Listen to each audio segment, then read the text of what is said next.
was this little game on Game Boy called Kirby's Dream Land. Don't know if you've heard of it. It was honestly kind of lackluster. Not a bad game, but it didn't have anything going for it. It had a weird idea that you could only attack by sucking up enemies and spewing them back out, but that led to frustrating bosses that needed you to constantly wait for an opening. Dreamland was only about 20 to 30 minutes too. I love me some short games, but that is too short. Especially when there's a boss rush and you're doing things you already did 10 minutes ago. But they were willing to give the game another shot, so they gave it a full-fledged sequel on the NES a year later. Wow, Kirby was older than I thought. When was the— what the hell? They released an NES game in 1993. In the US, the Super Nintendo was nearly 2 years old at this point. Kirby's Adventure came out the same year as Super Mario All-Stars, Secret of Mana, and Mega Man X. Did they want this game to fail? I get that console successors were a new thing back then, but it didn't take a genius to know this game wouldn't sell. Okay, actually it did. Apparently. I wasn't really expecting that. This is why you do research. But point is, Kirby's Adventure was fondly remembered despite what it would seem on the surface. So much that they remade the game on Game Boy Advance 9 years later in the form of Nightmare in Dreamland. I'm looking at both versions of the game because despite being the same game in the core, they were two different experiences in practice. So, Kirby's Adventure. I've never finished this one. I don't know, I'd already played Nightmare in Dreamland more times than I can count, so I guess I just never felt the need to. Plus, I always remember the game feeling slow compared to the remake, but I couldn't remember why specifically. Well, no use padding it out any longer, let's look at the first real Kirby game. Booting up Kirby's Adventure gives you a drawing tutorial? Alright then, might as well try. I don't know what happened.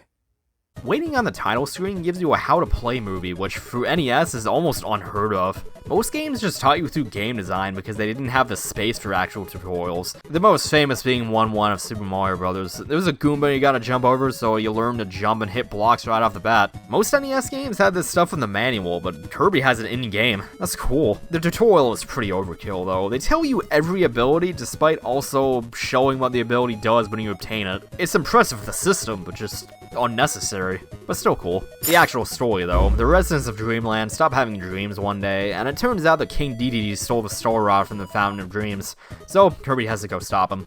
I wasn't really expecting much else. Gameplay wise, Kirby's Adventure isn't too different from Dreamland. You still got the same abilities as before, but Kirby plays much better overall. A big thing last time was how long it took to puff up and fly. The animation just felt like it took too long. He takes up less of the screen too, so being able to see what's ahead is much easier. NES games were infamous for being ball-bustingly difficult due to technical limitations, but Kirby's Adventure doesn't even bother to be NES hard. Not that it needed to, that was half the appeal of Kirby. It's supposed to be easy and accessible, just very abnormal for the system. But we all know what this game introduced. The very thing that makes Kirby, copy abilities. Yeah, believe it or not, Kirby didn't get his most well-known trait until his second game. You suck up an enemy, and if you're flashing when they're inhaled, you can press down to swallow it and get a new attack for yourself. Like, you eat a beam shooting waddle dude, then you can do it too. Eat this fire breathing dude, and oh my, how crude. Eat the guy with the sword, and you're no longer bored. You know what, stop the pointless rhyming. How does that even work? Maybe the real ability is being able to wield it effectively? I don't know, maybe I shouldn't be thinking about this. Copy abilities solved the main issue with Dreamland. You couldn't defend yourself effectively. You had to wait for a boss to hit you, dodge the attack, and then counterattack. And if you miss, you have to keep waiting because you only had one shot. Now you can just beat dudes up like in a normal video game, adding in a bit of a beat 'em up element. Along with being able to attack underwater, you pretty much always have a means to defend yourself now. That is, assuming you don't take a hit to lose your ability. It adds a ton of replayability too. Because of how many there are, you can keep using different abilities and essentially have different playstyles. Or you can just completely ignore it like a dumb 3-year-old who can't read the tutorial on the pause screen, but I'll get into that later. There's 24 abilities in the game, which is a lot more than I was expecting out of the NES. Even when you consider that Light is only used in very specific areas, Sleep is a joke ability, and Mike is literally just a better version of Crash that's still like 21 abilities. A lot of staples got their stored here as well. Beam, Sword, Ice, Fire, Crash, Cutter, Spark, etc. all in basically every game in the series. That's super cool. Adventure has its own weird abilities too, like there's Ball that just turns you into a bouncy ball of death. It's really cumbersome to use, but it lets you kill bosses laughably easy when you know how to use it. Then there's Backdrop that lets you judo flip enemies just because. Throw is incredibly redundant though. You inhale enemies and spit them back out. You can already do that. Why do I need a copy ability for this? It at least does a lot of damage, but spitting out enemies do that too. Why does this exist? I'm kind of bummed out laser doesn't get much love after this. It's pretty basic, but I always thought that ricocheting off slopes could lead to some cool ideas. Unlike Dreamland, where we go from stage to stage, you enter each stage through a hub area. When you finish a level through this glowing store door at the end, you play a minigame for a chance at some extra lives, and then unlock the next level. I love the animation too. Seeing Kirby slam down that flag and blow up blocks to the next level always felt super satisfying to me. But this game actually has secrets to find. Hidden in some levels are these secret switches that unlock more stuff in the hub area. Stuff like museums to get free copy abilities, sub-games for chances at extra lives, coliseums where we fight some mini-bosses as another easy way to get an ability, and occasionally warp stores to travel from level to level. A really nice detail is that the stage door will stay red after you beat it to let you know you missed the switch. I love how subtle that is. I didn't even notice it as a kid until I wondered why a few doors stayed red after finishing them. The extras you get from secret switches can vary in quality though. I hate how they have to unlock the warp rooms for the later levels. In the early levels you unlock the warp room when you unlock the stage boss, so why do I need to find a secret switch all of a sudden? What's the point? I can already walk back to the previous levels. Why not just giving the warp room like the earlier ones did? The museums are the most useful unlocks. Instead of having to track down the ability you want and leave the stage, you can just hop over to one of these instead. My only issue is that there was only 8 abilities accounted for. So if you want Cutter, for instance, that's one of the ones you actually have to track down. Even when there's 5 more abilities covered via arenas, there's still a few abilities that aren't so easy to get if you go for 100%. By the off chance you want to use Ice, Cutter, Spark, Needle, Parasol, or Beam, then you gotta go find them. No one's really losing sleep over Throw, Needle, and Parasol, and Spark and Beam can be easily found in the first room in the first level, but if you want to use Cutter or Ice, you have to go and find them. And even then, the whole point of museums is convenience, so why not just go all the way and include all of them? Seriously, who in their right mind thought it would be better to put Sleep instead of Cutter or Ice? And Wheel is in both a museum and an arena. Again, why? UFO, Crash, and Mike are also absent from these, but seeing as you can't take UFO into the hub area, and the single enemy that gives it never respawns unless the game's reset, it's rare by design. And considering how strong this thing is, it makes sense why it's rare. It also makes sense why Mike and Crash are on here, since even in an easy game like Kirby, you still don't want to give the player access to a limited use screen nuke whenever they want. That would probably make things a bit too easy. The missing abilities aren't really a huge issue though, especially since you don't need any of them for the secret switches. It would have just been nice is all. The other thing you'll find are the sub-games. They're just little mini-games to play for some extra lives and points that do not matter in the slightest. The ones in Adventure are just alright. There's Egg Catcher where you just hold down egg, hold A to eat the eggs to avoid eating the bombs. So like, he just eats the eggs with the shell? Look, I know we devour living beings whole on a regular basis, but I'm gonna have to draw the line there. That's disgusting. Next is Crane Fever, which is just as awful as it sounds. But one time I got 2 big Kirbys in the same round and I felt like a god afterwards. It was awesome. The only sub-game I really like is Quick Draw. Alright, it's just reaction times, but that old West Showdown vibe is just really cool. I love the later animations too. Where did Kirby find a rocket launcher? Although I could never get past the bonkers. This asshole just seems to be like 1 frame faster than me. It could be emulator lag on NES Classic though. Too bad I don't have a real NES to see if I can do better. The secret switches themselves aren't too hard to find for the most part though. They're mostly just well-hidden secrets, but it is a real pain when these cannon fuses don't reset. Like, it makes sense, but if you mess up, you have to leave the room and come back for no reason. And if there isn't a 2-way door in the room, then you have to replay the whole level before you get another shot at it. That's so dumb. Thank God for save states. A few of these are really cryptic though. Like this one, where we not only have to notice there's a block that looks slightly different, but also go into an invisible door behind it. Like, the hell, man? Oh, and that potent orange ocean where we need to destroy a block that looks totally normal with Hammer, run through like 3 invisible doors, and then replace Hammer with laser to set off a cannon can screw right off. If I remember right, this was the last switch I needed to get as a kid. I spent hours trying to figure this garbage out. I don't know why, but I remember finally figuring it out at Dairy Queen of all places. There's an odd association I always had with this room. Oh, and the one where you need one of two specific abilities to, again, break a block that doesn't seem breakable is still dumb. And the best part is that neither ability is even in the level unless you go around mixing abilities. Yeah, that's the thing that I forgot to mention. If you get two copy abilities at once by swallowing two enemies at the same time, you get a pseudo-random one. It's probably adding them together in the ability list or something, but it's random to you at least. None of these switches ever get Dreamland 2 bad though. You know, it's actually kind of shocking that Dreamland 2 is more cryptic despite coming out after Adventure. Whatever, Howdy went down that rabbit hole. Kirby's Adventure has one fatal flaw though. The frame rate, like, holy hell. This is probably the best looking game on the NES, but good god, I can almost feel this poor thing screaming in agony. The NES wasn't exactly known for having the most stable frame rates around, but Kirby's got it real bad. You can't do anything without the game practically going into slow motion. It got so bad at times that every now and then I opted to leave my ability behind because retrieving it felt like too much of a hassle. And god forbid you want to use Spoke or Freeze, in which case you become a walking lag machine. Spoke's always been one of my favorites, so to see it make the game so unplayable is really unfortunate. I hadn't finished the OG Kirby's Adventure before this, and it is not hard to see why. All I remembered was that it felt way clunkier than Nightmare in Dreamland, but god, I didn't think this was why. And this frame rate makes the game really unresponsive at times, because I swear there were points where I hit the B button and nothing happened before I got hit. The game felt weirdly glitchy too. I got stuck in this wall once just casually playing the game, which definitely hasn't happened to me in any other Kirby game. Look, Kirby's Adventure is a game I still really liked, but the frame rate makes it a slog to go through at times. And it's a shame because I really respect Kirby's Adventure. They took a game that felt as generic as Dreamland and turned it into something completely unique. That's not easy. Copy abilities gave the series its own identity beyond being an easy kids game, and being released on NES after the Super Nintendo certainly didn't help Kirby's exposure, which is why it was still a fairly obscure series at this point in time. But that made the game prime remake material. So now we turn to Kirby Nightmare in Dreamland, one of the first games I ever played. I say one of because I was either this or Pokemon Silver. One Christmas, my parents were just like, hey, have a Game Boy. And I was like, Okay. And then I booted up Silver/Kirby, and I never grew out of either despite everyone saying that I would eventually. Yeah, one of the first games I played turned out to be a remake. I didn't even know that until I was a teenager. I thought Adventure was a completely different game. I think I was like 3 at the time.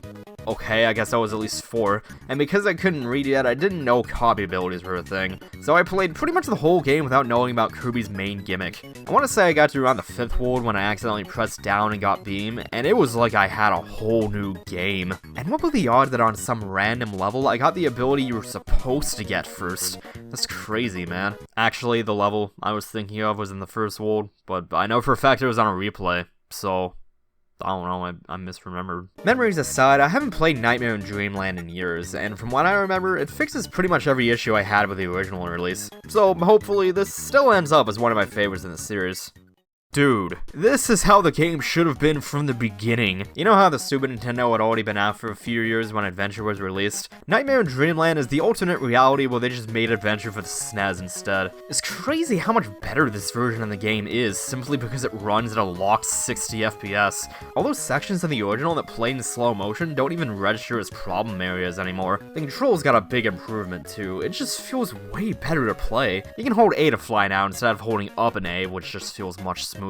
And because of the improved playability, it's pretty easy to see how well the game design has aged. While the levels are short, they're a blast to go through. Even when I missed a secret switch, I didn't mind going back into it for another round. And most of the time, if you can't find the ability you need for a secret switch, it turns out you can just eat 2 enemies at once to get what you need. It could have been a bit more obvious, but if my dumbass could figure it out, then it's not too bad. I'm assuming it was like that on NES too, but because of how slow everything felt, I never bothered trying to experiment. The only time I needed to bring in another ability was maybe Yogurt Yard 6 with this hammer block that you need to destroy. That's another thing, the puzzles are less cryptic now. There's no more blocks that you can't tell that you can destroy, and hidden entrances at least have some kind of marker. Like the block that looks slightly different has this red thing now to show that an object's there. It's still subtle enough to be missable, but not so subtle you can't tell it's there. That part in Orange Ocean with needing multiple abilities is like this too. All the doors are much easier to notice without being too obvious. All those cannon fuses reset if you mess up now, which is practically practically orgasmic. God, that was a pain in the ass before. A few abilities got buffed as well, most notably Needle. In the original, the range on this thing was so small that it was practically worthless, but the range is much better now, and you have spikes below you too. It's honestly one of my favorite abilities now. There's just something oddly satisfying about impaling things with a spike, and then hearing that pop when you defeat an enemy. I love the whooshes that Sword has now, that feels real good. This spinning air slash really reminds me of Zero's spinning slash from Mega Man. It's just satisfying to use too. There's no more not using abilities because they lag too much, which means that Spark is actually usable now,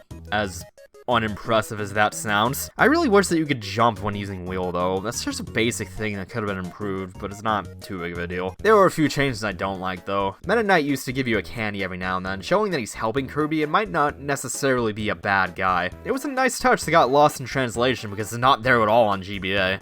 Not a huge deal, but it definitely loses a little charm. And the part where you have to run around the tower is replaced by just awkwardly waiting for the fog to clear. Why? That's such a weird thing to change. I really don't like the little delay laser has either. Before, it was instant, but now you have to wait for Kirby to put on his Cyclops goggles. I would have preferred if he was just always wearing them. Some of the secrets feel a little too obvious now, but the bad changes are pretty small in the grand scheme of things. Just how much more fun I was having with Nightmare in Dreamland speaks for itself. They even added a co-op mode. That's badass. It does require 2 copies of the game, but dude, I never knew anyone who had this game growing up, so I'd love to play this with someone one day.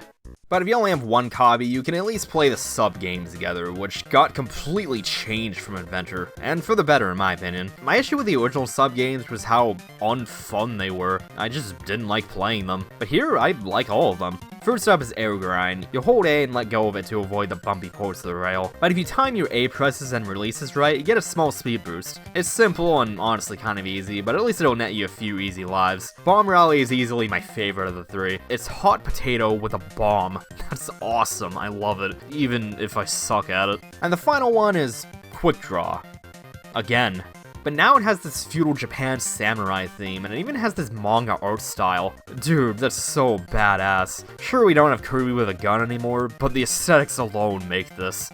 Overall though, Nightmare in Dreamland is such a massive improvement over the original. I remember Adventure being really slow and clunky, but after playing them back to back, I really can't emphasize how much faster it feels. That is the power of a remake, ladies and gentlemen. There was a fantastic game buried underneath Adventure's clunky and slow exterior, and Nightmare in Dreamland dug it out. I probably won't ever touch Adventure again after this, but Nightmare in Dreamland is easily my top 5 favorite Kirby games. It's that big of an improvement. Nightmare in Dreamland is a bit shorter than Adventure, but I'm not sure how much of that is me knowing the game now, and how much of that is from no longer playing it in slow motion. I kinda wish I had more to say about Nightmare in Dreamland though. It has the same issues the original had, so it's kind of a bare bones remake in that regard. But the frame rate made this game borderline unplayable at times, so increasing the performance is all it really needed to do.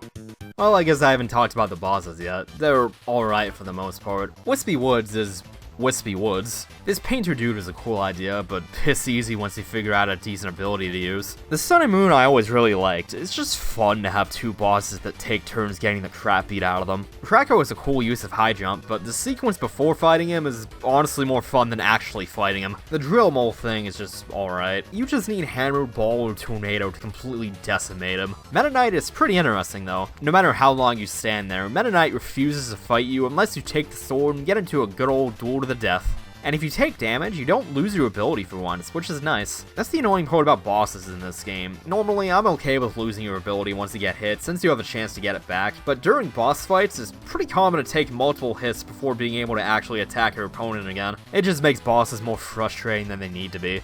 Defeating Meta Knight reveals that he looks shockingly similar to Kirby. It's never actually been revealed what his relation to Kirby is, but there's a pretty common theory I've always liked that Meta Knight is an adult of Kirby's species. I think they're called Star Children. The theory goes that when Star Children become adults, they pick a copy ability to have permanently and become far more proficient in that ability than they would be otherwise. With Meta Knight obviously being Sword. Maybe it's just reading way too deep into a kid's game, but you'd be surprised at how much lore Kirby has. Not so much at this point in the series, but man, it's wild how deep this rabbit hole goes. Also, as a kid, I was convinced that you could collect the sword that Meta Knight drops somehow, but you can't, unfortunately. Just one of those things you'd hear on the elementary school playground, like Poke Gods, or Luigi in Mario 64, or Sonic in Melee.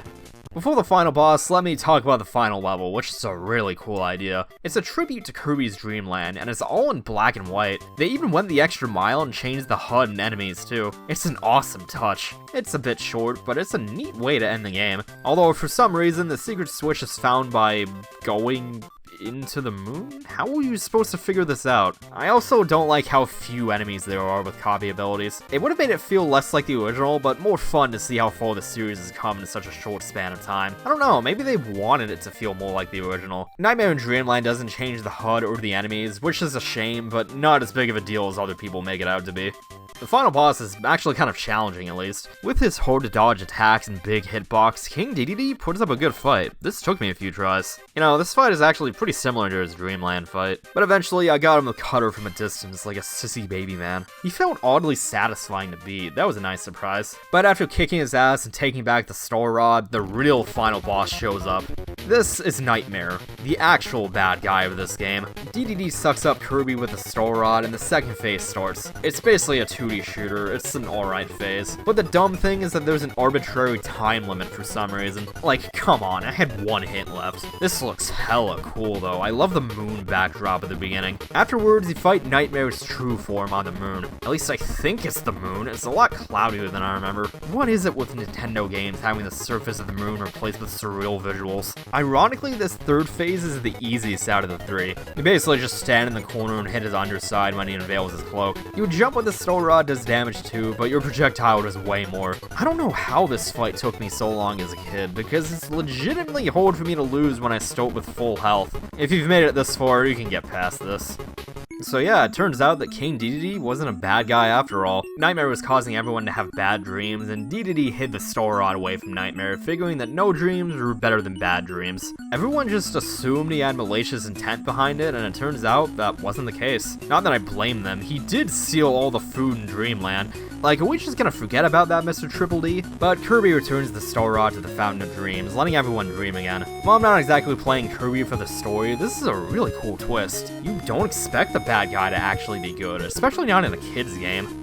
If you found all the secret switches in the game, you unlock a horde mode and a boss rush. The boss rush is pretty self-explanatory, but I always liked how Kirby makes them optional. It makes it feel less like padding and more like a fun challenge. Mega Man can learn a thing or 10 from this. But the best new thing in Nightmare in Dreamland is Meta Nightmare, where you play through the whole game again as Meta Knight. That's damn cool. I have a save with the Wii U release, so I don't have to play it all in one sitting anymore. I've never finished it, so let's jump into the... Wait, where's Meta Nightmare? Hold up. I have to finish extra mode for this? Ugh, you know what? I might as well talk about the horde mode. You play the game again, but with half the health as usual. That's pretty much it aside from Soda healing 1 HP instead of 2. Despite the fact that less health is supposed to make the game harder, it really doesn't. I finished extra mode at about the same time as the regular game. I just died more often. They even made the sub-games harder. Dude, quick draw requires such inhuman reflexes, I'm amazed anyone is able to beat this. I can't do better on real hardware than Wii U, but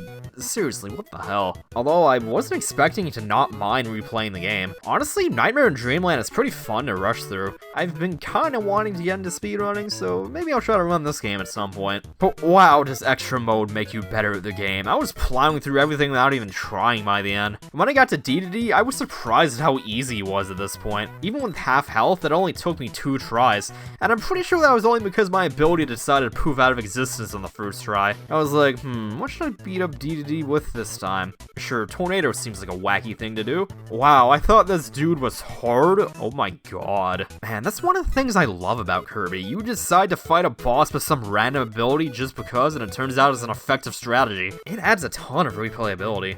Alright, Meta Nightmare for real this time. Meta Knight is basically an improved version of Sword, but he has no spitting slash, unfortunately. He can't fly either, but he can jump infinitely and only has 3 hits like in extra mode. The extra sword moves are nice, but I'm a bit of a basic bitch, so I usually use the regular slash a lot of the time. I also love how this dude Naruto runs everywhere. It really appeals to the edgy slash dumb 4th grader in me. God, how did I play so much Sonic Unleashed in middle school? and it was like the PS2 version. Meta Nightmare is the hardest this game gets. I died a lot too. This was the only time I saw the game over screen, and often. Does Meta Knight have a bigger hitbox or something? I didn't die nearly this much in extra mode. Meta Knight also doesn't get the bonus game at the end of each stage, or the sub-games, so extra lives are pretty rare this time around. His sword can interact with everything required to activate all the secret switches, so you can 100% this mode, but you don't get anything from it. Half the switches don't even unlock anything. Don't bother, I'm just dumb. Meta Nightmare is basically the same game again, but as Meta Knight. They didn't even change Meta Knight sending his cronies after you. There is a part where you fight Meta Knight as Meta Knight, and it is so bizarre. Why not replace Meta Knight with one of those generic sword enemies? That would be funny at least. But you oddly can't save for some reason. I never got that. Why can't you just have a single save file for this? That really turned me off of this as a kid. It only took me about an hour to finish it, but if you're a kid and die even more than I did this time, it takes way longer. It's totally worth another playthrough though. It's an awesome extra mode. Also, there's a 3DS version for some reason. I'm not talking Virtual Console either. There is a native port of Kirby's Adventure on 3DS under the 3D Classics line. You remember when they did those? There are a few NES games with added 3D support, and a few even had updated graphics and improvements. Why the hell did Urban Champion get one though? Who cares about that game? It's kind of a shame they stopped doing these. Rebranding them as HD Classics on Switch would have been pretty neat, but Kirby's Adventure is probably the best one of the bunch because of how much it fixed. Aside from the 3D support, the graphics look slightly better, but they removed the slowdown, so this game actually feels playable now. But this does highlight my issues with the controls. Now that I know that the frame rate isn't the issue, the controls still feel clunky. There's this weird delay when doing things, and it just doesn't feel right. Even when smoke doesn't slow down time, it makes you realize that smoke sucks in Adventure, because the electricity field has little smokes that feel random instead of this field that instantly forms around you. Not to mention that freeze works exactly the way it should. It's instant. Also, I think needle attacks below you? There weren't spikes underneath, so I just assumed it didn't. I don't know, it just feels better in Nightmare in Dreamland. And that's my real takeaway from the 3DS version. Better than NES for sure, but GBA is still the smoother experience in my opinion. If it wasn't obvious by now, play Nightmare in Dreamland. While Kirby's Adventure was a good first stab at being an actual Kirby game, the controls haven't aged well. There's too much delay in your actions, and it makes you screw up way more than necessary. Even the graphics still look great, and the music sounds so much better in this version. I'm gonna be honest, when I was playing the 3DS version, I didn't feel the need to play through Adventure a second time, but I played through Nightmare in Dreamland 3 times for this review, and I had a blast every time. I love how much fun it is to replay this damn game. In fact, I'm almost tempted to do it again. Help me. I haven't played a Kirby game since Star Allies, and I gotta say, I forgot how much fun Kirby is. And if you want to get into the series, Nightmare in Dreamland is a good place to start. Although they give out Adventure like candy, so if you have a Switch, you're more than likely already able to play Adventure. Same with Superstore and Dreamland 3. Some people wouldn't see that as a bad thing though. I've heard about quite a few people preferring the NES version over GBA, and I honestly can't see it. It doesn't even feel like nostalgia either. Nightmare in Dreamland is just a better experience in every way that I legitimately have a hard time going back to Adventure. It's really weird. I've heard a lot of people say the same thing about Superstore Ultra. I guess we'll just have to see why next time. I decided to take my own advice from last time and do this little thing called research. I've often heard Superstore cited as Kirby's first big mainstream success, but at the time of Superstore's release, it was actually the lowest selling main entry. Even Dreamland 2 sold more, and not a whole lot of people really remember that game. And yeah, sales don't necessarily equate to critical success, but I just find it interesting that Kirby Superstore was a ton of people's first Kirby game back in the day, despite selling worse than its predecessors. Here I was thinking that Dreamland was this fairly obscure game at the time, and yet it's still the best-selling game in the franchise. Not that I necessarily blame them for picking up Superstore. When you see 8 games and 1 advertised in the box, any kid is gonna eat that up. But that claim is simultaneously accurate and inaccurate. Superstore isn't one big adventure like most games. It's instead a bunch of smaller Kirby games put together into one entry. So while you technically got 8 Kirby games, it's still really only one. Along with this unusual structure, the game also had unusual packaging in Japan. It came in a wooden box. In Japan, a box made of paulownia wood signifies that it stores something valuable. That's definitely gotta stick out on a store shelf too. I genuinely can't think of another game that didn't come in either a cardboard box, plastic case, or a steel booklet. Of course, this whole story is irrelevant to me because I played the DS remake first. A lot of people my age have really fond memories of Superstar Ultra, and is often seen as one of the best in the series, and honestly, me too. I loved this game during the single time that I rented it and then never bought it, because for some reason I just decided to buy the original off the Wii shop and just never felt the need to play the remake again. I did really like SNES Superstar, but I don't know, I don't remember the original as fondly as the time I rented Ultra. I must have played the game at least twice within those 5 days I had to play it. I was obsessed. Like, seriously, it weirds me out that I never owned Superstar Ultra before this. How could I love a game that much and just never actually buy it? Out of the 4 games I'm looking at for this marathon, Superstar Ultra was the one I was looking forward to replaying the most. Not only because I haven't played Superstar in years, but also because SNES Superstar never really clicked with me, and yet Ultra clearly did. Seeing how much of a fan favorite this game is my problem with Superstar itself, or had I just been playing the wrong version all this time? Unlike Nightmare in Dreamland, I'm not really looking at SNES Superstar because Ultra is literally just the same game but better, so it would be pretty redundant. But like with Golden Sun Dark Dawn, I have to emulate the game to record it, so if there's any inconsistencies with real hardware, that's probably why.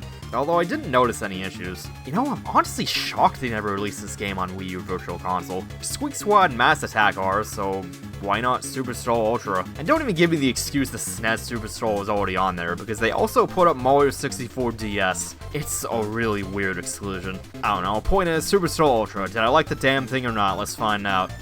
Superstore starts out on a main menu this time, as opposed to a world map or a level or something. Like I said before, this is a bunch of smaller Kirby games forming one big entry. So there's this cork board thing, letting you select which one you want to play. It feels like one of those boards you just pin up pictures of all your family and friends on. Like, yeah, I'm Kirby, here's all the stuff I did recently. Dumb voice aside, if you want to replay any mode, you can restart one of them instead of restarting the whole game, which is great. Because the only one you have unlocked from the start is Spring Breeze, which is okay. It's basically a tutorial to let you get used to everything going on, and honestly, there is a lot more going on than an Adventure or Dreamland 2. The most obvious is the health bar that you have now. Instead of 6 hits and you're dead, you can take a lot more damage. And you no longer lose your ability after every hit, thank god, that was annoying. Now you'll only lose it after a big hit or if you take too much damage, a much nicer compromise. Speaking of those, copy abilities not only have their own appearances now, but they don't just do one thing. Before, you'd press the B button and use an attack.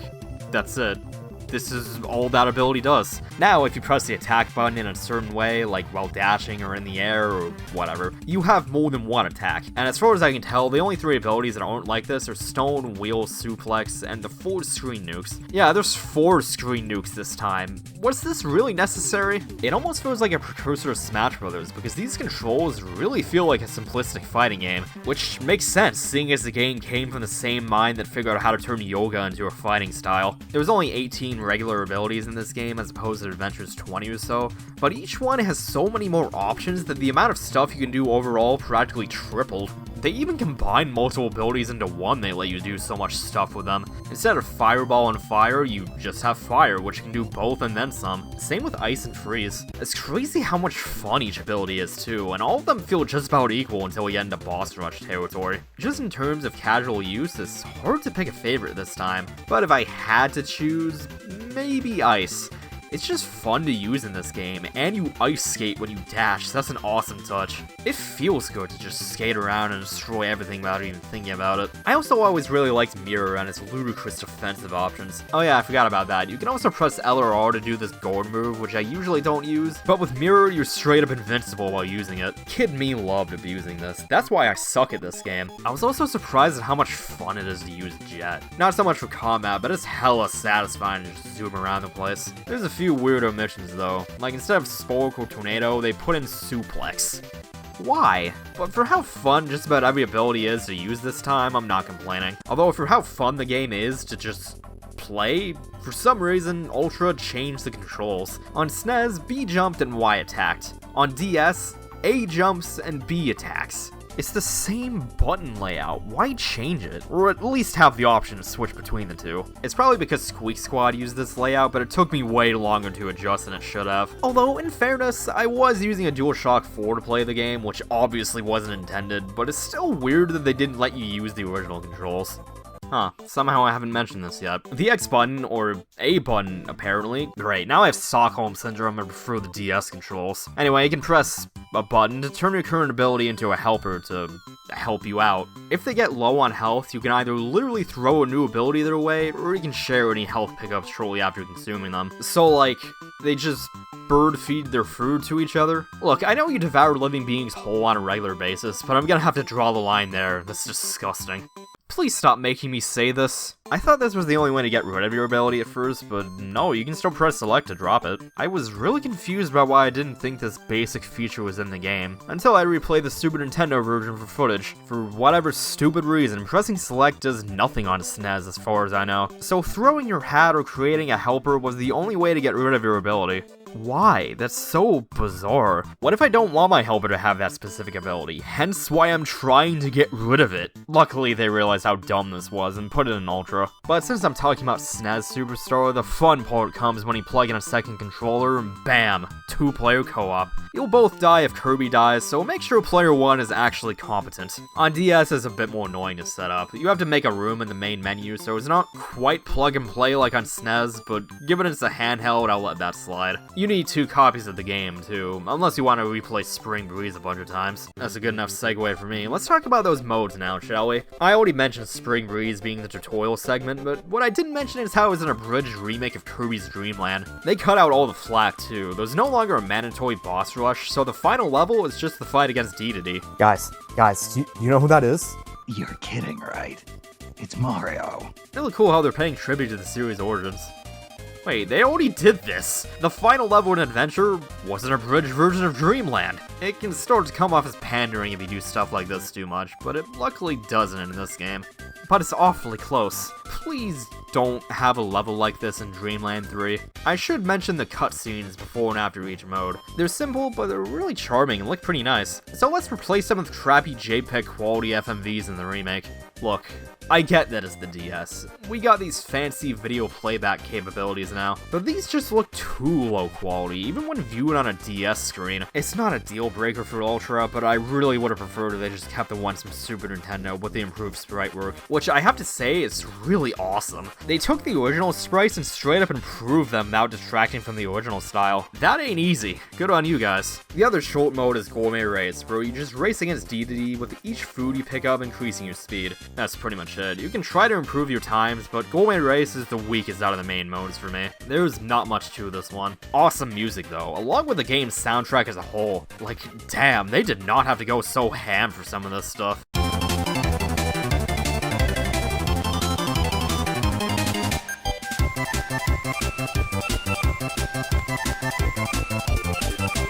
Next up is Dynablade, which is the closest Superstore has to a traditional Kirby game, and even then it's only 4 stages and a boss stage. Each stage is accessed from a world map, and you play a goal game in the end of each one. There's 2 secret switches to find as well, and they lead to ability rooms for you to pick whatever. And the best part? Every ability is covered here, thank you! This mode isn't long, like half an hour, but this is appreciated nonetheless. Story-wise though, some giant bird is terrorizing everyone. Go stop it. And after kicking Dynablade's ass, oh no, she has babies.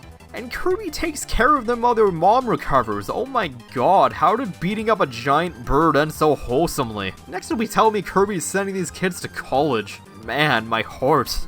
Aside from that though, this one's alright, just kinda there, honestly. Although another nice improvement are these copy ability stands. Instead of having an enemy that just stands there for you to suck it up, you can just jump into one of these and blammo, copy ability. They even put these before boss fights so you don't have to track down something decent to use. But next is probably the biggest part of this game, the Great Cave Offensive, also known as the Smash stage that is way too big. Kirby randomly falls down a hole and decides to take it as an opportunity to get filthy rich. The GCO is a collectathon, plain as that. While the levels are linear, they're all connected out in straight lines, so you can walk all the way back to the start if you want. But that takes forever, so don't do that. That's my only big issue with this mode. There's no way to fast travel. And when you do finish it and go back to the entrance, you finish the mode. So it does loop back around for you to get anything you missed. But being able to warp between save rooms or something would have been nice. Especially with how well hidden some of this stuff is. Like, look at this! The wind is blowing me back way too hard. How the hell do I get to this thing? And there was one in the tower that requires both you and your partner to have specific abilities to get to it. That's just mean. But using sleep copy stands as an obstacle? That's super clever, I love that. I remember GCO being really tedious, and I was pleasantly surprised it didn't feel that way this time. For some reason, I got lost and couldn't figure out what to do, but it's literally a straight line to the end, more or less. How did I get lost? It's really fun trying to find all the treasures, and the occasional Nintendo reference was always a nice surprise. And please don't give Kirby the screw attack and the Triforce. This dude's basically a god already. And just the thought of Captain Falcon being out there somewhere with his helmet off is completely terrifying. But on the bright side, we have Mr. Saturn to help cheer us up. That's gotta count for something, right? You know, I'm not even surprised he got himself locked inside a chest. Ultra had to have changed some of these though. Like, I found a star paddle from Squeak Squad. That had to be new. And while we're talking about all these treasures, I only found 75% of them? To think I was trying to be thorough. The weirdest part of this game has to be Meta Knight's Revenge, because for some reason there's not only a hilariously generous time limit on everything, but it also has a ton of dialogue. Meta Knight apparently wants to rule over Dreamland using this giant ship he suddenly has. Random ship aside, I thought he was supposed to be a good guy, or at least morally gray. Yeah, he did send his troops after Kirby, but he helped him along the way too. And that made it feel like he was testing him to make sure he was capable of fighting Nightmare. In Revenge, he's just a straight up bad guy. And I would appreciate them attempting to give Kirby a bit more of a story, but there isn't one. Kirby beats up their ship and they try to stop him to no avail. That's it. Who even are these people? They throw new faces at you without any reason to care about them and don't even show up in person. What's the point of all this dialogue if it's all dead air? You can remove it entirely and nothing of value is lost. The part where Dynablade shows up to help was pretty awesome, but it's otherwise just one of those there modes. Although I do like the occasional hidden path that gives you access to healing items and free abilities. That's neat. You also fight Meta Knight again, and they give you a sword making you expect a repeat of an adventure, but you can just stand there until Meta Knight gets impatient and fights you anyway. That's really funny. Milky Way Wishes is the final mode of the main story, so to speak. And man, did they go out with a bang. Isn't this everyone's favorite part of Superstar? Yeah, pretty sure it is. The Sun and Moon are fighting, somehow, and this random dude named Mark suggests making a wish to this giant comet named Nova. But in order to do that, you need to collect the 6 stars from the nearby planets. No one's got any better ideas, so that's what Kirby decides to do. You get a star at the end of each stage, which you can do in any order. On top of that, copy abilities work differently in Milky Way Wishes. You can't get abilities from devouring living beings whole. Instead, you have to find them as collectibles, and once you do, you can use that ability whenever you want. So yeah, this is a Metroidvania style of Kirby, and it kicks ass. When you start wishes, you feel naked. You don't have a good way to defend yourself, but when you get your first ability, it's suddenly a different game entirely. You instantly recognize how useful these copy essences are, and you go out of your way to get all 19 of them. Once you get a sizable chunk of your abilities, you feel unstoppable. Your partner died? Who cares? Just get another one. You lost your ability? Doesn't matter, you still have it. Being able to play the stages in any order increases the replayability of this mode too. If you know where all your favorites are, you can prioritize going to those stages first. Or not. You can experiment all you want, it's up to you. And because I can use whatever ability I want, experimenting is more fun than ever because if it's not working out, you can always switch back. Part of me really wants a whole game like this. Seriously, this is such a cool idea. But the other part of me knows that this only works when it's a short game like this. Imagine not having a good chunk of your abilities until like 3/4 of the way through a 6 to 8 hour long game. That just sounds annoying for a Kirby game. And they would need either a lot of abilities or drip feed them to you to give you a consistent stream of new ones. Not to mention it feels overpowered in the long term. But for what we have, Milky Way Wishes is the biggest highlight of Superstar for me. Although the one thing I ended up not liking this time is that they give you Copy as a permanent ability you can find. And I suddenly realized why this ability exists at all. Yeah, there's a Copy ability that's given by one enemy, and all it does is let you obtain a different ability. Copy is completely worthless in every other part of the game, but indispensable here, completely ruining the entire point of Milky Way Wishes. I would have been able to stomach it more if they made it really hard to find, encouraging you to play the intended way, but that's not the case. On the world map, there's this little area labeled question marks, and all you do is play a short level with Copy at the end. It is hidden, but if you know about it, there's not much stopping you from just going there and playing it like a normal Kirby game. I at least understand why it's here, but they really should have made it more well hidden. It kinda ruins the fun of Milky Way Wishes. I'm just thankful I can completely ignore it and get it last. But after getting the 6 stars and heading to Nova to claim your wish, Mark shows up out of nowhere and wishes to control all of Popstar. and then he turns into a demonic hellspawn. With Nova about to crash into Pop's store, you destroy this thing from the inside, purge Mox from existence, and beat the game. It just kinda ends, to be honest. Whatever. But if you're playing Superstar Ultra, there's still more stuff to do. First up is Revenge of the King, which is pretty much a harder version of Spring Breeze. That's mostly it, although I like how they made all the environments and enemies look different. You get a fight against Kabula too, which is the only thing Spring Breeze was missing from Dreamland. The final stage is totally new, at least. I could have done without the extra dialogue, but it is pretty entertaining to see DDD slowly lose his mind as Kirby gets closer and closer to him. Bandana Waddle Dee even shows up, which I think is actually his first appearance aside from the sub-game in the original. This dude tries to stop you from getting to DDD, only for you to completely decimate him. Poor guy. Kirby showed him mercy though, because he watched you during the Mass DDD fight. Look at him. What a champ. He even cheers when you take damage, I love that. Although they force you to use Hammer for this fight, which has the best damage output in the game, so Mass DDD is pretty easy, weirdly enough. But now it's time for the real stuff, because we've got Meta Nightmare Ultra. You play the whole game again as Meta Knight, but unlike Nightmare's version, you can actually save in between each stage. On the touchscreen, you've got this point system to power you up. From defeating enemies, you get points to call a helper, run faster for a limited time, give yourself a full heal, or use a screen nuke. Which seems really overpowered, right? Because it is. This is such a power trip, man. Meta Knight is hilariously overpowered, even by Kirby standards, and it feels awesome. No wonder I played this twice during the time that I rented it. It's just fun to plow through everything without even trying. Too bad he doesn't know where to run anymore. Maybe that's why I never picked up Ultra before this. But instead of fighting Marks at the end, Meta Knight wishes to fight the strongest warrior in the galaxy. So, you get to fight Galactonite, who's easy because you have way too much health, but whatever, he's fun to beat up anyway, and has a pretty awesome new theme. The only thing left in this game to really talk about is the arena, which is just a boss rush. Ultra even has 2 new variants of it. This boss rush is much better than Adventure's version. You get to pick which ability to start out with, and between each boss, you get limited healing items and a choice of 2 new abilities to pick from if you want. This stuff makes it much more doable than last time. You know, in hindsight, I really wish they improved the boss rush in Nightmare and Dreamland to be something more like this. The arena is way more fun, and hard. This took me a few tries to get through. While Hammer does the most damage at the cost of low range, I found Plasma to be the easiest to use for this mode. With good damage from a distance, I found it to be the safest option without it being painfully slow, although having to match the D-pad this much starts to hurt my hands after a while. You know, this is a good time to talk about the bosses in this game. Most are pretty standard fare, but some really stand out. I really like Camelio, who turns half invisible. It just looks cool. And if you copy one of the paint blobs he throws at you, you get Paint, which is this super obscure ability. I also like how he's a different color every time you fight him. That's a great touch. The computer virus is super cool too. You can only attack it while it's outside his window, acting like a turn-based RPG. It's super creative, and you even get fake stat-ups at the end of the fight. Luckily, the arena skips that part, so you don't have to go crazy trying to refight this thing. The game has 2 or 3 annoying bosses though. I really don't like Fatty Whale just because of how big he is. Dodging his attacks is really awkward, and I often get hit just trying to hit him. Similarly, I don't like Main Cannon number 2 because of how awkward it is to hit it. But if we want awkward, look no further than the reactor. You can't hit this thing directly. You have to trick this laser into hitting the energy core instead, which means it's a waiting game. Isn't that the whole point of copy abilities, so that you can defend yourself and do damage without needing to wait around? I'm just glad this is the only boss that's like that. I don't mind having to hit specific weak points, but having to wait around for the boss to attack me is just boring.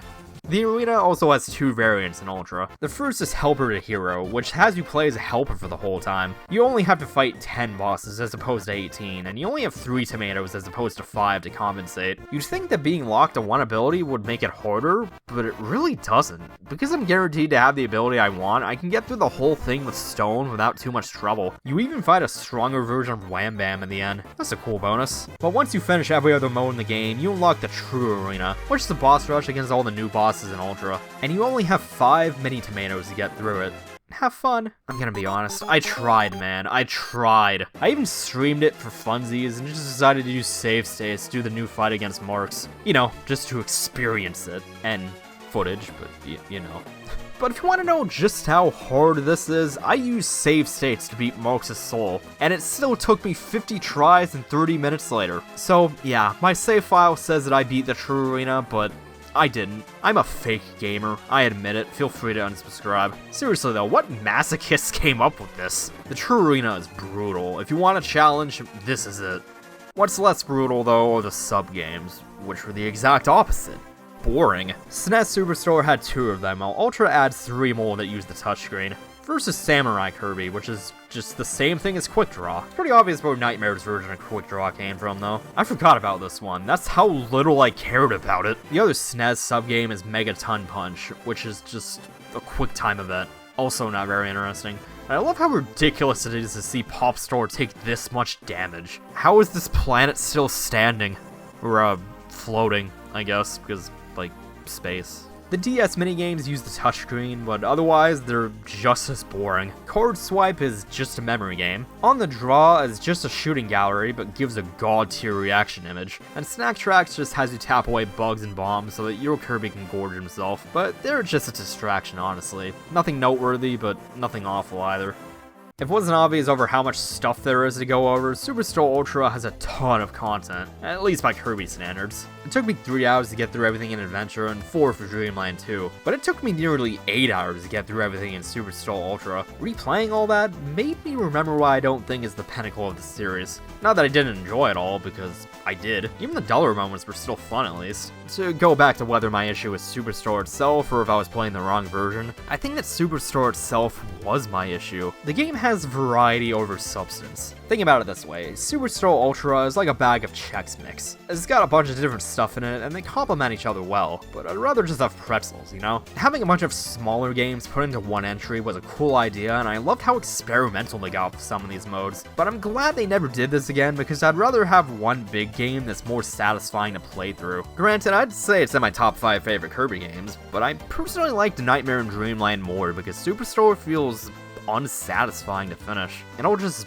ends with no real payoff and shows that more isn't necessarily better. Ultra does add more content and it's clearly a better version of the game, but more content can't fix that core issue of the game being unsatisfying to finish. Even the final bosses of each respective mode don't feel gratifying to beat because none of them feel like the true final boss. I know that Marks is supposed to be and Galactonite would be the super boss, but they're missing that epicness I've come to love from Kirby. Even Adventure did this better seeing as that boss had 3 phases. Marks technically had 2 phases, but the arena counts them as 2 separate fights, and Nova is fought with a starship instead of the usual gameplay, which, to be fair, Nightmare had a shooter section too, but it also had 2 phases of regular gameplay. I guess what I'm trying to say is that Superstore may be a bag of interesting, but in doing that, it lacks focus. If you want variety, you'll get that in spades, but the end result is something that doesn't feel nearly as good to see to the end. I finished Nightmare and Dreamland and thought, Man, what a great game.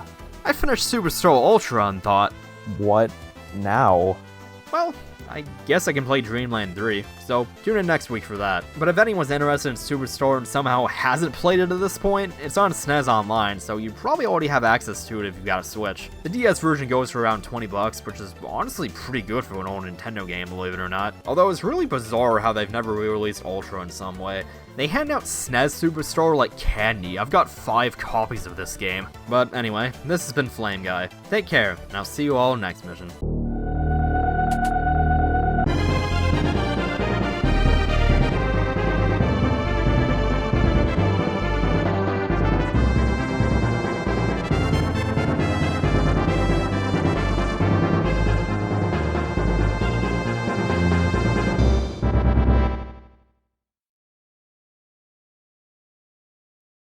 How do you follow up Kirby Superstar? While it didn't sell quite as well as its predecessors, it was commonly perceived as the best game in the series up to that point. Obviously, there'd be a lot of pressure to live up to the expectations set by it. Superstore set a new standard for content and playability. Following that up is hard. So, they didn't.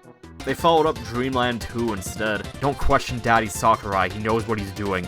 That was a joke. Sakurai wasn't involved with Kirby again until Air Ride, except voicing DDD in Kirby 64, weirdly enough. And seeing that this game was released in '97, you'd think this was a game on the N64, but no, this is still a Super Nintendo game, because it wouldn't be a dead console without Kirby. Seriously, 22 years later, they still do this, albeit with a re-release instead of a new game. But like, why does extra epic yarn exist? Dreamland 3 obviously bombed hard. It's got fans, sure, but no one really cared at the time. The PlayStation was the hot new console back then, and all eyes were on that, along with the N64. Around this time, people were more interested in Cloud 7, Woe the Second, Your Castle concerts, the Golden Eyeballs, Space Fox, racing against Diddy Kong. Like, dude, it was 1997, and regarded as one of the greatest years in gaming. You couldn't compete with a Super Nintendo game. Some nice-ass graphics that looked like it was made with crayons and colored pencils. Pfft, we have polygons now. How many polys does this game have?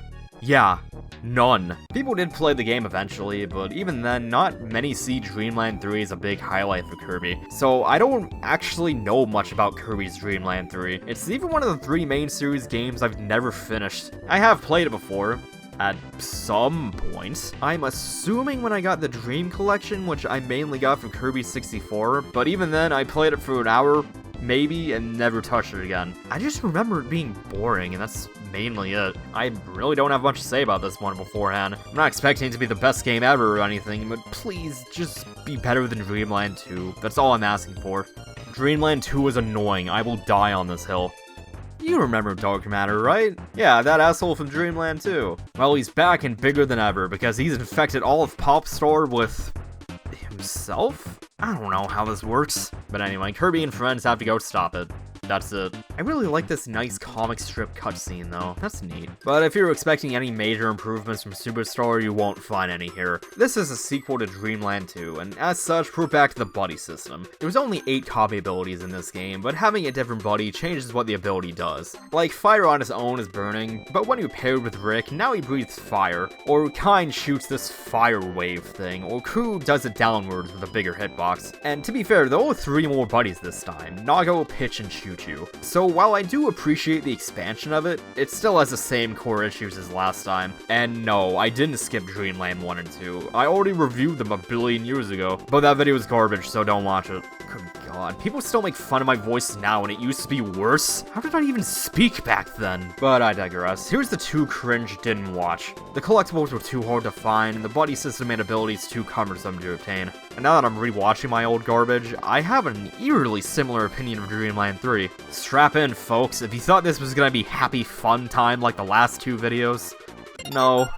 But let's at least talk about the good first. They really tried to improve the buddy system. Just about every level has multiple points to get a new buddy, and while they don't give you a second health bar anymore, most of them are fun to use this time. Kind even runs better on land, making him way less situational. Rick is still a man, this new Nago dude wasn't that useful either, but I at least like using 4 out of the 6 to some extent, even if a lot of ability combos aren't that great. But what is pretty great is the music, as usual. And there's also this remix of Gourmet Race in some of the levels. It reminds me of Earthbound for some reason. They kind of brought back the co-op as well, so that's cool. But if you summon Gooey in single player, he makes the camera freak out for no reason, and I'm pretty sure he's why the camera is so wonky in this game. Like, how do you screw up the camera in a Super Nintendo game? The only other game I could think of that's like that is Secret of Mana. I am the only character on screen. Please put me in the center so I can see 2 feet in front of me, please. But hold on. Positives.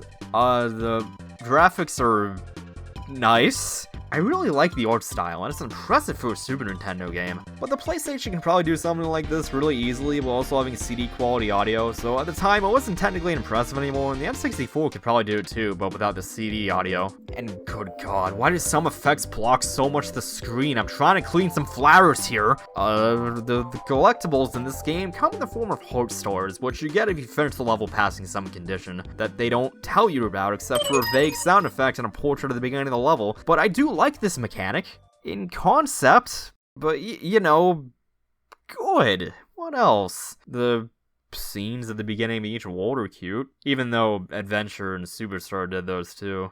Alright, at first, Dreamland 3 was wonderful. It's all colorful and happy, and it makes me feel good. Some stuff felt a little cryptic, but once I get used to this game's unique brand of bullshit, it wasn't really an issue. I was enjoying myself. All is good. Life is wonderful.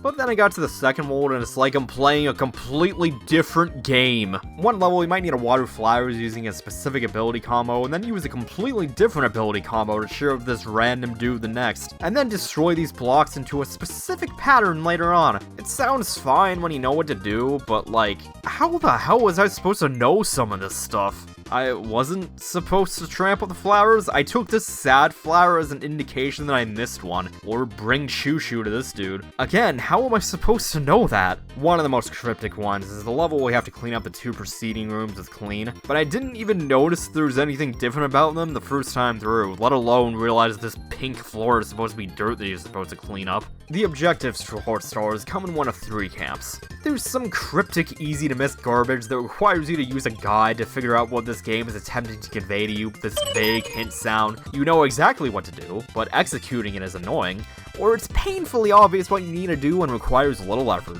The third camp does not happen very often. The second camp is home to the worst objectives. Like, yeah, bring Pitch to his mom. That's a bird. Makes sense. Except that it requires you to use Kine to go through this water section, but also make sure to bring him through this weird double-sided door that needs 2 different abilities to get through, and then you can get to Pitch. His bitch-ass mom doesn't even look happy when you do it either. She looks emotionally scarred. Honestly, same. And keep in mind that dying makes you lose your buddy, so most objectives requiring specific buddies also means you have to play through pretty much the whole level without dying, which I'm fine with on paper, but then you die and have to leave and restart the whole thing for no reason. They do this with regular abilities sometimes too, like this level where you need to kill some Metroids with ice, but you can't go back and get ice again if you lose it, so that means you gotta restart the whole level. I just want to commit genocide, is that too much to ask?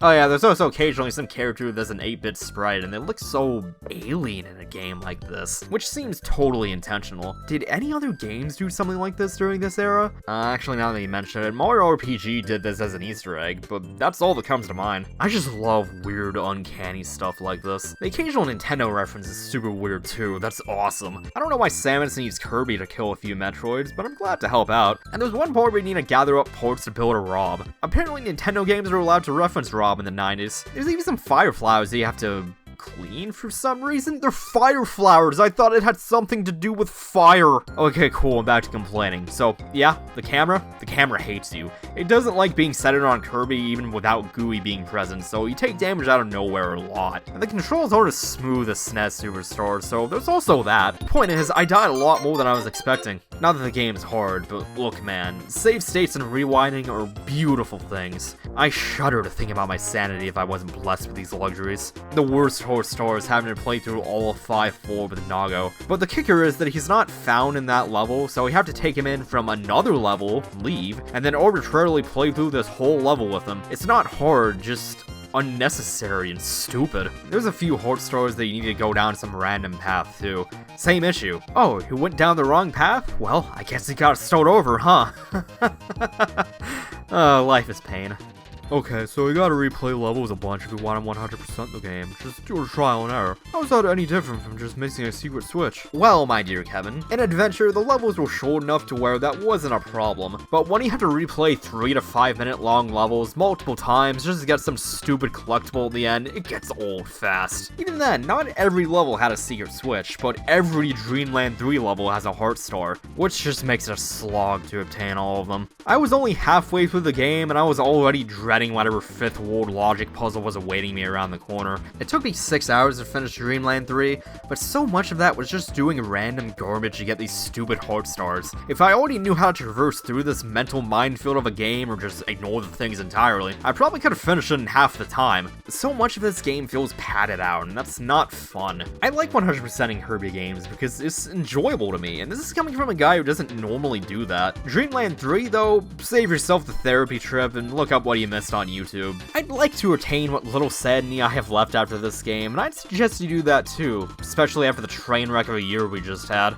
It's not even that stupid objectives required of you either. Even if you choose to ignore them, the game is much more enjoyable, but there's a lot of little things reminding you of how much it ignores everything Superstar improved. Like how damn slow the water sections are now. They were smooth as butter before, mainly because your default swimming speed was a nice pace and wasn't frustrating. Why is it so slow now? I get that it's to encourage you to use Kine, which would be fine, but what if Kine isn't in the level? Or what if you died and lost him? Kirby can could do this by himself before. Why does he suddenly need help for it? Which is the main reason I've never liked the buddy system. They don't complement Kirby's abilities very well. Yeah, Rick can run faster and ignore ice and sand, but he can't fly. And ice and sand isn't an issue when he can just fly instead, which Ku can do really well. And speaking of him, Ku is still my favorite buddy because almost all of his abilities are fun to use. Cutter is this feather projectile, which isn't as good as the Dreamland 2 version, but still good. Parasol has this mini tornado attack. Ice shoots 3 icicles. Spark has a lightning strike downwards. Just about all of them are consistently usable. I liked Pitch for a similar reason. His abilities are consistently good. Pitch, Needle, and Spark are cute, but not very useful. But again, mostly good. Pitch Parasol even has you hitting Pitch like a golf ball. That's hilarious. And Pitch can still fly. I guess the buddies are supposed to have weaknesses, but what's the point of that when Kirby was stronger in literally every area in the previous game? I get that you can't have unique movesets for every ability this time, but why can't the base controls at least be on par with Superstar? Why does nearly every ability have to feel so clunky to use when everything felt so fluid in the previous entry? Running too, how is it so finicky to activate this time?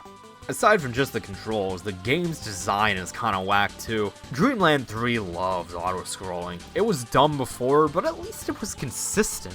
You enter a room and oh, it's auto-scrolling now. Darn.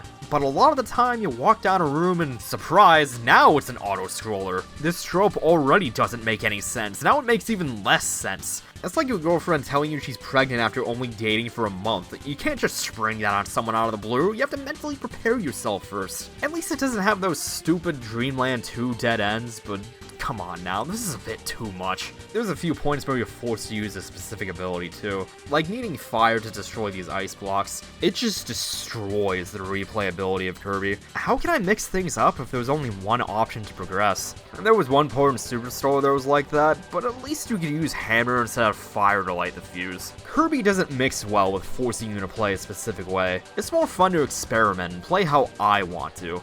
However, in fairness, Dreamland 3 is pretty good if you just play it straight through, but the bad sticks out way more than the good. Which, to be clear, there is good here, but it seems to have some weird asterisk attached to it. I like the art style and it's technically impressive, but the new consoles that are already out could probably do that much more easily. And the game's a big improvement over Dreamland 2, but basically ignores everything that Superstar improved. I do like the heart stars in concept, but getting all of them drives you crazy and ruins the game. Oh, but what if you ignore all of them? Yeah, you don't have to experience the emotional trauma, but now there aren't even credits and you don't fight the real final boss. It's so unsatisfying and it doesn't feel like you even beat the game. Speaking of that though, the final boss isn't anything too special. In fact, most bosses are like that. Dreamland 3 bosses have maybe 2 or 3 attacks, and they usually go down in relatively few hits. Especially the mini bosses that aren't even that common. Wispy Woods gave me a good jump scare though. I was not expecting the tree to chase me. This dude's out for blood.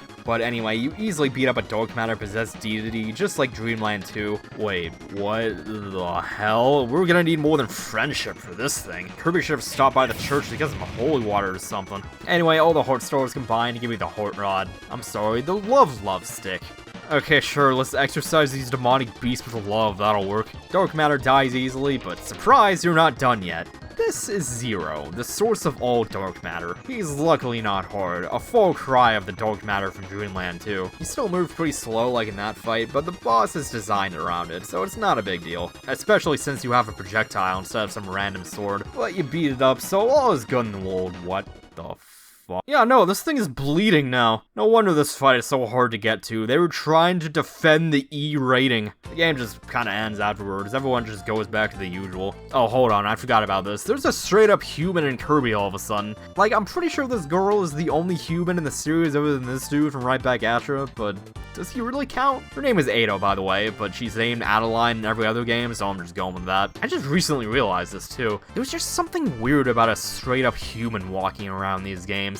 And she's a kid too, maybe like 10? Where are her parents? Are they dead? Is she the only one left? There's so many questions that I want to know, but she's only in like 3 games. Please expand this deep Kirby lore, HAL Laboratories. I know I've been kind of mood whiplashy during this, but that's the thing, man. I really wanted to like this game, but I could feel myself slowly going insane while playing it. And just when I started enjoying it again, something comes out of left field to punch me back down to Crazy Town. This game made me go anime girl profile pic on Twitter. This is how I felt on the inside while playing this game. Alright, to be fair, I was comparing the game to Superstar a lot, and Dreamland 3 is not Superstar. But at the same time, it felt like Dreamland 3 pretended the Superstar didn't exist. I mean, yeah, sure, don't be Superstar, but if the controls and extra quality of life stuff were on par with that game, aside from the expanded movesets, Dreamland 3 would have been 1,000 times better, which just makes Dreamland 3 feel like a massive step back. Because that's the worst thing about Dreamland 3. It's not that I hated it, despite how much I complain about it, it's just that I didn't necessarily like it either. I mean, really, what idiot other than me gets mad at a Kirby game? I can see why someone would enjoy Dreamland 3, but I doubt I'm ever coming back to this one. It's just kinda there, to be honest. Hopefully I like the last game in this marathon more, because we're looking at Kirby 64 next time. I only played it once, like, 8 years ago, so that'll be interesting. This has been Flame Guy, and I'm probably gonna hear this happy music in some weird anxiety-driven nightmare. In an age where 3D was becoming all the rage, Kirby decided to just not even try. They made another Super Nintendo game instead. And when tasked to actually move on to the N64, Kirby still stuck to its 2D roots. Ultimately, I think this was done for simplicity's sake. Kirby could suddenly be much more complicated when introducing a Z-axis. Aiming when spitting out an enemy, for example, isn't quite as straightforward as it would be on a 2D plane. Just think of any first-person shooter you've probably played. There's a skill involved with that isn't necessarily Kirby's focus. And while it doesn't have to be, I think it was best to keep Kirby 2D, at least at the time. Kirby 64 is more of a 2.5D game, and because of that, it was still something accessible to newer players. Teaching a player 3D movement isn't as easy to explain when compared to just moving left and right, especially back when it was still relatively new and designers were still trying to figure things out. The 2.5D perspective still kept that accessibility while allowing for a 3D space to, you know, keep up with times and show gamers some graphics. But hey, the N64 was still relevant when the Crystal Shards was released, so at least they learned their lesson when it comes to the main series. Despite that initial archaicness at the time, Kirby 64, the Crystal Shards,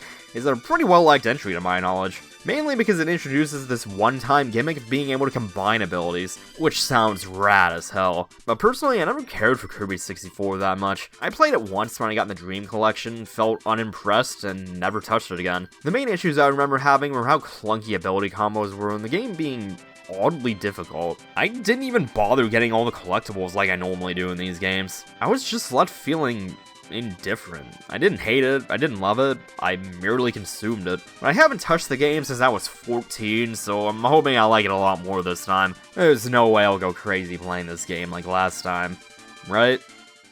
Isn't this wonderful planet of Ribblestar so wonderful? Well, it's possessed by dark matter now, and everything's eerie and sad. But luckily, their queen sent off this new character named Ribbon to, I think, protect this giant crystal, which she fails at and is scattered around the nearby planets, one of which happens to be Popstar. But Ribbon runs into Kirby, who's more than happy to help out. So from there, we literally do the exact same thing we did last time and rid dark matter from Popstar. What took an entire game to do before now takes 3 levels and a boss. All of his friends get possessed with almost comedic timing too. Oh, looks like dark matter's up to no good again. Not today, kiddo. So like, apparently all Waddle Doos come from dark matter? What? Okay. Also, why is a freaking Waddle Doo a boss? That's so stupid, I love it. So after beating up all of Kirby's friends, it's up to Ribbon, Adeline, Dedede, and a generic Waddle Dee to watch from the sidelines as Kirby almost single-handedly rids dark matter from the entire solar system. So, you know, business as usual. Kirby 64 is the last game in what's referred to as the Dark Matter trilogy, just being the games where dark matter is a big immediate threat. Because of that, you could say Kirby 64 is almost a Dreamland 4, at least in terms of story. The gameplay, not so much, and yeah, Kirby 64 is a 2D game on the N64. Using the D-pad for an N64 game just feels so wrong. I know there's other 2D side-scrollers on the system, but there are so few of them that it just feels weird to me. This D-pad might be one of the most unused things of all time. Even Stadia got more use, which is just sad. Most side-scrollers moved to the PlayStation during this era, probably because it didn't have an analog stick for a good chunk of its life. Playing a 3D game without an analog stick just feels unintuitive, and 2D games tend to control better with a D-pad. Just look at Mario 64 versus Mario 64 DS. Kirby 64 at least makes use of the 3D background, but I just can't get over playing a 2D game on this system. It feels so unnatural. Another oddity about this game is how Kirby actually has limited flight this time. He's basically been reduced to how Tails works. If he's flying for too long, he gets tired and unpuffs. It's an odd decision at first, but I actually ended up really liking it. Because you see, Kirby was never really known for the platforming, and seeing how he can just fly over pretty much everything if he wanted to, that makes sense. But because flight is limited now, I ended up only using it when I needed it, making it feel like less of a crutch.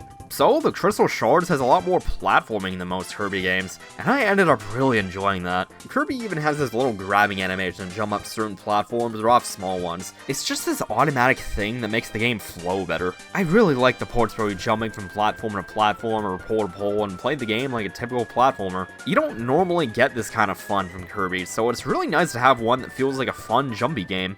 I'm sure you already know what the main new mechanic of Kirby 64 is, though. This time, you have 7 base abilities, but you can combine your current ability with another one to give you something new entirely. While Cutter on its own is the standard Cutter we all know and love. Aside from the horrifying revelation that Kirby is flinging half his body as an attack, Needle Cutter is this jaw-biting move, or Fire Cutter is a giant greatsword that's on fire, or Bomb Cutter is a shuriken that explodes on impact, or Electric Cutter is a freaking lightsaber. I know that the Phantom Menace came out a few years prior, but jeez guys, you like Darth Maul, we get it. Honestly, this is a badass idea. It's like Pokemon fusions. Everyone wants to know what fusing abilities together would look like, and here it is. It definitely improves the replayability too. It's fun to mix and match abilities to see what I get. But this system is pretty clunky in execution. It's just all the small things about it. Mainly because in order to fuse abilities, you have to get rid of your current one, throw it at another enemy with an ability, and then suck it back up. Once you get used to that, I don't mind it, but it can be so much more fluid than what it currently is. Because this whole throwing thing is so unnecessary. Why can't there be a button to inhale while you have an open ability slot? The C button is just get rid of your abilities, so why not use one of those?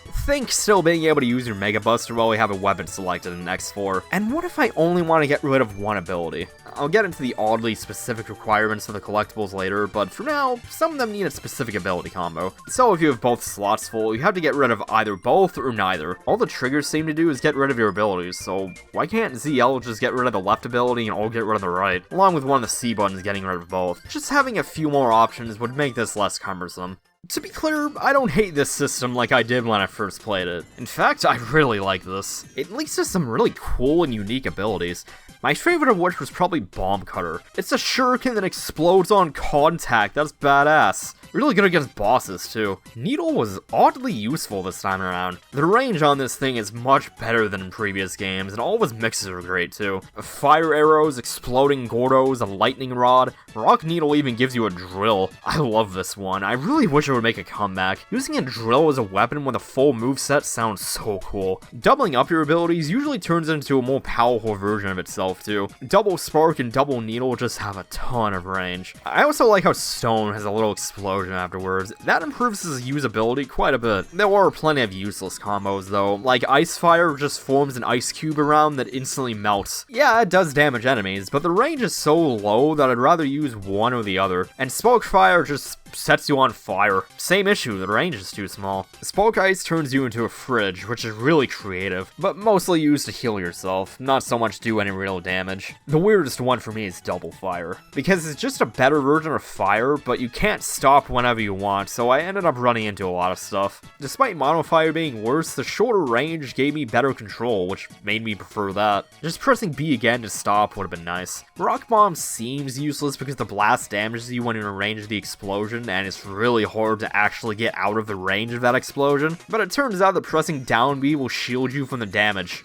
Yeah, cool, that would have been nice to know. Not having a description on the pause screen wasn't a problem in Dreamland 2 and 3 because those abilities only did one thing. But there's a few outliers that have 2 or 3 attacks, so having a description on the pause screen almost feels required in 64. It feels like there's information I'm completely missing. But unlike the buddy system, most mixed abilities are perfectly usable, so that alone makes the system much more enjoyable for me. The only big annoyance with the playability this time is that Kirby no longer has a standard health bar and we're back to the 6 hits and you're dead system. Why? Just having a health bar is better, to be honest. Even Dreamland 3 did that, even if it was stylized to look like you had 5 hits. But luckily, they give you so many health items that it's only an annoyance, not so much an issue.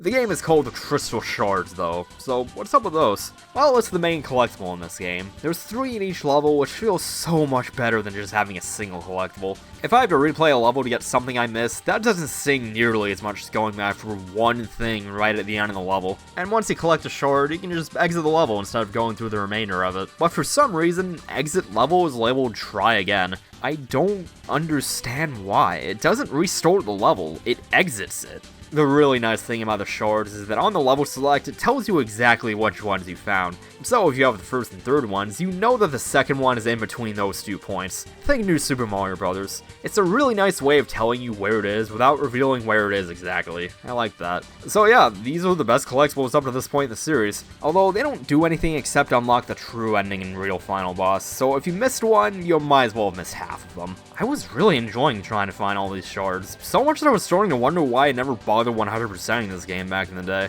But then I realized why. There's so many of them that feel so arbitrary. Often, you need the right ability combo to break specific blocks, and it's just... why? Why does this specific combo break this, but nothing else? What's the point in making me track down specific enemies to get this? At least there's usually an indication of what you're supposed to do. Like this black and blue block means you need Ice Bomb, or this brown and yellow block means you need Smoke Stone. But it's so subtle that I didn't catch on until the 3rd or 4th time this happened. I can do it once I figured that out, but it feels like it's padding out the game for no reason. Especially since the abilities you need are either not in the stage or past the point where we need them, so we need to replay the level anyway. Why can't they just be somewhat close to where they're required? You can't possibly know you need them until you actually do. And yeah, I can ignore Crystal Shards, but then I get the bad ending. Although I didn't mind having to get all the shards nearly as much as getting all the heart stars. It's still enjoyable, but not as enjoyable as it could be. Why not require you to only need one of those 2 abilities? It would make it feel less forced. But there are a few shards that are a pain in the ass no matter what you do. Like this one, where for some reason you need double ice, but there's no indication that's what you need to do. Or this one, where you need double fire, but it's likely you'll exit the room when you kill the mini-boss with double fire, and the shard's gone when you re-enter the room. You can at least get the shard before defeating the mini-boss, but like... come on, that's kind of a dick move. Or this one, where you light up the room around you with Smoke Bomb, but the issue is you might not know that's what you need to do. I didn't know Smoke Bomb was a light bulb, and that doesn't exactly scream light bulb to me, so I would have no reason to try that unless I actually knew about it. Sure, it's fine once you know what that combo is, but you likely won't, which is my issue with it. The most cryptic shard has to be the one where you draw a shape with the blocks, mainly because I don't know what the game is looking for. Like yeah, umbrella, sure, but it's more like an arrow, which I wouldn't have been able to figure out on my own. There's only one pattern that works, so I feel like there should have been less complex shapes or something to make it easier. And there's 3 different shapes that can come up, which makes it harder to find a decent guide for it. But easily the worst shard in the game is the one that needs Rock Cutter. There's this giant shaft that you have to climb up, which sounds easy, until you remember that flight is limited in this game. So, what do? Well, you need a Rock Cutter to get in here, which is a pretty neat ability. You carve animal buddies out of the rocks. That's a neato little Easter egg. But apparently you also gain the ability to climb up walls as Rick, which the game doesn't tell you about.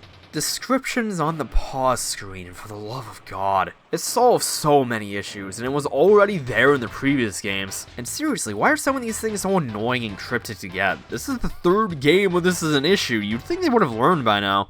They did learn how to make cool levels though. I had a blast going through them this time. Pop Store is pretty basic, a standard first world kind of thing. But I really like this autumn aesthetic in the 2nd stage. It just looks really nice. Rockstar mostly feels like standard desert world with some cool ruins, but it ends with you going through this floating pyramid UFO thing, which I wasn't expecting. Like, this is so cool looking, dude. I don't even know what's going on in Neostar, though. You start off in a jungle, go through some mines, end up in mountains that somehow spell out Kirby, and run through a volcano.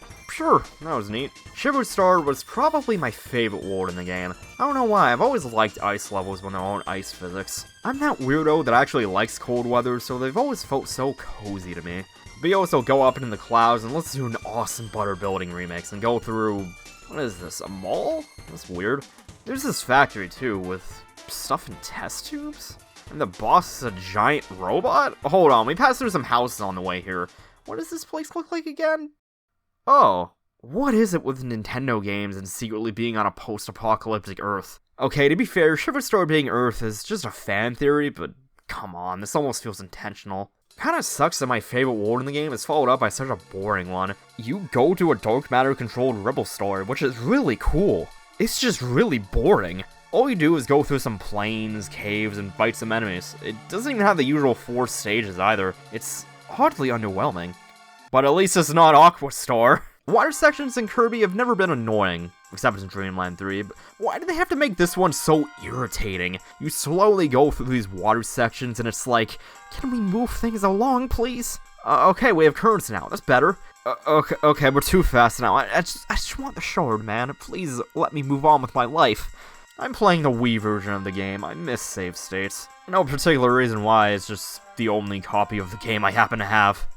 That was the only part of the game that was an outright slog, so I'm moving on to the bosses, which are weirdly awesome. Even Wispy Woods, which has this cool perspective around him, and you have to hit his roots. It's neat. You fight this alien polygon computer thing in Rockstar, too. That's a really cool idea, even if the dodging its attacks phase takes a bit too long. Then you fight Acro again, which was the Dreamland 3 boss, and he's the easiest boss in the game, weirdly enough. Like, it's impressive to be easier than Wispy Woods. This dumb whale should get an award or something. Magman has a cool idea where you fight the lava itself, but again, nothing too noteworthy about him. The HRH robot I mentioned earlier is legitimately one of the best fights in the series because it feels like this big menacing boss. It's hard too, it took me a few tries. This feels like an actual test of your skills for once, which I really like. And it's got 2 phases too, that's just a cherry on top. But none of these bosses hold a candle to the normal final boss, Miracle Matter. This thing has 7 forms, 1 for each of Kirby's abilities in this game, and it can only be hit with the ability that it currently has. So we have a boss that actually tests your flexibility with using different copy abilities. I love that. And this is probably the hardest required boss in the series too. This took me quite a few tries. I liked fighting this dude so much that I didn't mind having to beat him a second time to get footage of both endings. And I don't usually like the concept of bad endings. You know, you technically beat the game, but you didn't do some arbitrary extra thing, so it's not as good of an ending as you could have had. But if you don't collect every Crystal Shard before defeating Miracle Matter, everything seems fine until... God, that is so good. Some random hint out of nowhere, the things aren't quite sunshine and rainbows. Dude, that sent chills down my spine, especially since you only get to see it while it fades to black. I wasn't expecting something so subtly dark in a game like this, and this is coming from a series with bleeding eyeballs for final bosses and cult leaders for villains. You'd think I was making that last one up, but no, why am I surprised about this? The only way this could have been any better is if it didn't cut to this music. And then everyone died. The end. But if you actually got all the Crystal Shards, you purge the final bit of dark matter out of the Queen, which makes a giant ominous cloud of darkness in the sky. So Kirby calls up a Warp Sword, which is a thing he can do apparently, goes through the world map of Super Metroid, and ends up in some weird void to fight Zero 2, a reborn version of Zero from Dreamland 3, because you can't have a character named Zero without bringing them back to life. But anyway, we've got to deal with this fallen angel thing. So you shoot his eyes with crystals, and it bleeds so much that it's stunned so you can hit his halo, which then reveals its fine tail thing so that you can damage it. Seriously, man, what even is this thing? It's a really easy boss, but the perspective is weird. You move in a sphere around Zero, but I didn't realize that until I noticed the background moving with me. Once I realized that, it was easy. It just didn't convey that it was in a 3D space very well. I saw the camera as being in a fixed position, like in Star Fox or something. The actual ending is alright though. Everyone gets a medal from the Rebel Star Queen, and the day is saved. Yay. Look, I know someone with influence clearly loves Star Wars already, but now you're making things a bit too obvious. Oh yeah, I guess I should bring up the director. Shinichi Shimomura directed a few Kirby games, with the last one being Nightmare in Dreamland, and just seemingly disappeared off the face of the earth. No one knows what happened to him. No one even knows what he looks like. This is just some random stock image. It's incredibly bizarre. Did he not like game development? You don't just direct multiple well-received, well-selling games and don't continue. It was apparently a rumor he died, but that's just a rumor. Considering he only worked on kid-friendly games, it makes his sudden disappearance all the more creepy. It's like if Koizumi or someone similar just noped out of game development for some reason. They had a lot to say in the direction of a popular series and disappeared afterwards. I hope he's okay, but I gotta be honest, I'm kinda worried about him. On a lighter note, there's some sub-games to check out. They're all multiplayer time wasters really, nothing noteworthy. And yeah, these support up to 4 players, which really makes you wish co-op was still in the game. Seriously, of all times to get rid of co-op, why did it have to be on arguably the best local multiplayer machine ever made? The N64 had GoldenEye, Mario Kart, Diddy Kong Racing, Mario Party, even single-player games had really good multiplayer modes. Come on guys, why now of all times did you gut the co-op? I mean, at least there's a boss rush to vent my frustrations on. Why is it the adventure version again? Yep, fight all the bosses in a row without healing items or abilities, have fun. But to be fair, Dreamland 3 did this too, but also to be fair, Superstar did it miles better. I feel like I'm starting to sound like a broken record here, but it really does feel like they're ignoring Superstar's existence for some reason. There's also these cards you can collect on the goal game, but they don't do anything. You're not missing much by not going for them. Kirby 64's got its issues, but there's a lot to love this time. I can see why it's so beloved, even if it's not one of my favorites.